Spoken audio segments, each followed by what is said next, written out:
And over in this other oven, I'm showing you exactly how to calibrate your Mason pot.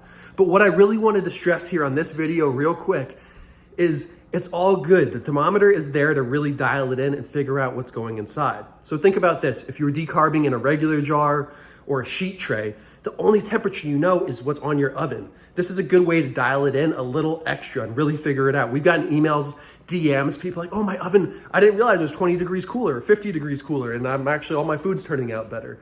But I just want to stress this because if the thermometer isn't exactly where you want it, just know it's still going to be infusing, it's still going to be decarbing. Mason Pot fam, how to dial in the infusion temperature and what exactly is inside of this jar. What is the temp going on right in there? We're going to show you how to calibrate your oven to get that perfect mark every time. So here's what we're going to do. We have our thermometer set to 240. We're going to do bake 240, start. Now we're just going to open up the oven. You could have a tray here or you could put it directly on the rack. We're just gonna set the Mason Pot jar right in the middle there, my fam. Close the oven up, and now we're gonna let it go.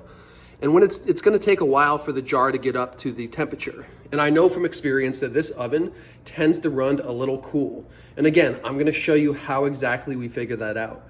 So now it's just kind of a waiting game. We're gonna wait until it peaks out. We're gonna see how hot this gets. This is just a little extra step that's really gonna dial in your infusion. You could just not do this step and kind of work it throughout the infusion, adjust your oven accordingly. But I find this process is nice. And we're at 183 degrees right now on this. So we're gonna let it hit up, let it keep going. But I'll show you something weird about ovens. I realized this one in particular, right? See how it says it's at 240 degrees? That should be the temp in there, right? Now watch this. Cancel, bake again, same temp, and I bet it won't be at 240. I bet it's gonna be at 230, ooh, 210. See? So there's even like a 30-degree variance. So you'll see if we have to turn it up a fair amount. But if ever you're like, oh, it's not heating up quick enough, look at that. This literally just said 240. And then when I start preheating it again, it says 210.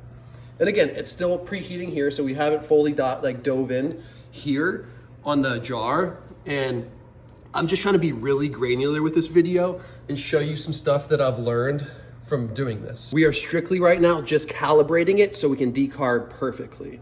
So I just want to really clarify, right now there's no flour, there's nothing in this jar. All right, fam, so it's been capped out here at 235 for about 5 minutes. So that's pretty accurate actually, considering it's 240 up here. It's been capped out for about 5 minutes. Now we could say, oh, that's perfect. That 235 is close enough to 240.